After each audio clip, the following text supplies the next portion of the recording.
Welcome back, students. Now we are going to start with the difficult words from the poem The Ball Poem, written by John Berryman.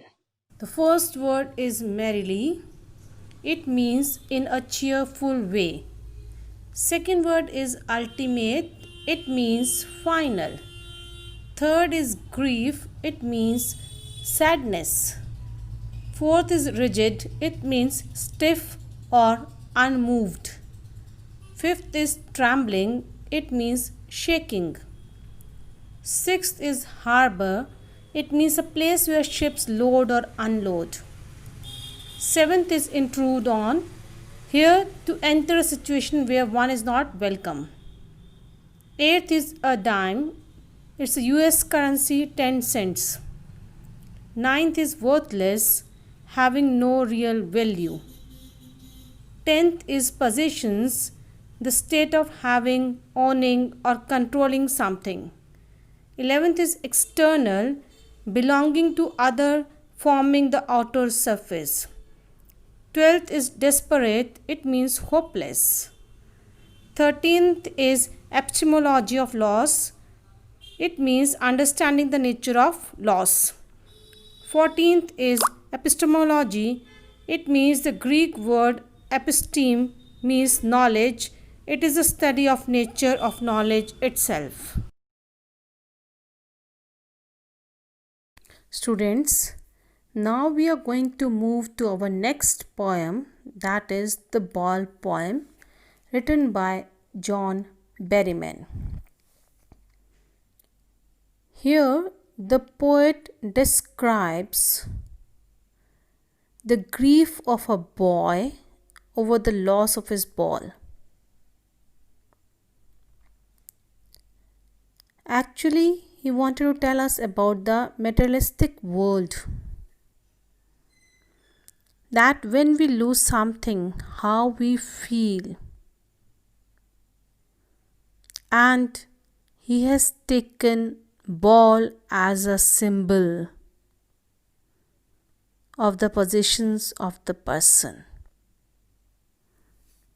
So here's the poem, The Ball Poem, written by John Berryman. What is the boy now who has lost his ball? What? What is he to do? I saw it go, merrily bouncing down the street, and then merrily over there it is in the water. No use to say, oh, there are other balls.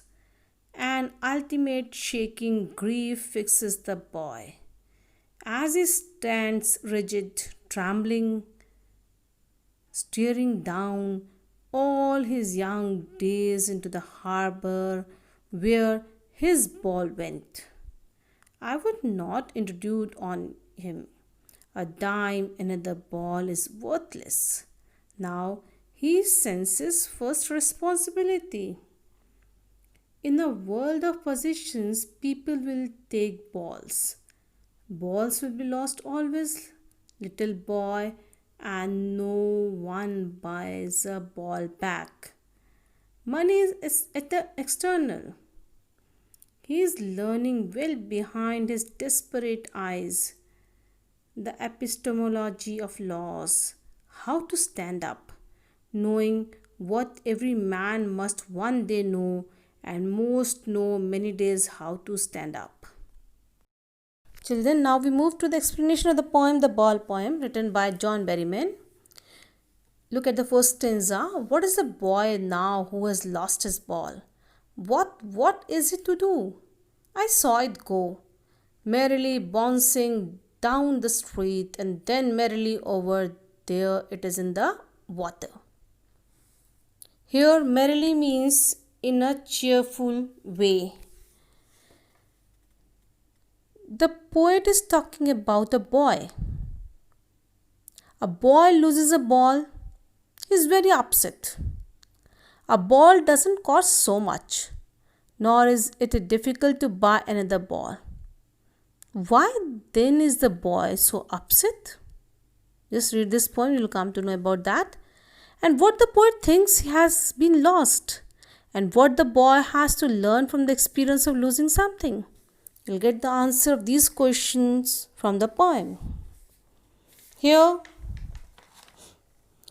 the opening stanza of the poem introduces the situation presented in the poem. The poet sees a boy playing with a ball. Then the boy loses his ball and fails to understand how to retrieve, means get it back. Then poet asks himself, what should the boy be feeling now? What is the boy now? How is feeling as he has lost his ball? And what is he to do? And what he will do now? As the narrator, here he stands for boy, I stand for the narrator, the poet, and it stands for ball. As the poet himself witnessed the ball bouncing merrily. Here the poet has used personification. He just treated ball as human being. It was happily bouncing in a cheerful way, going down the street. It was moving down the street and then fallen in the water, from where it cannot be retrieved, means to get back, as he lost it forever. The boy seemed to be upset after losing his ball. The ball is shown to have rolled away merrily, which is contrasted with the gloomy or sad mood of the boy at the loss of the ball. You can see the poet has used these words, what. It is the repetition of the word. So repetition literary device has been used. Here what it is anaphor, and merrily anaphor. And the ball has been personified.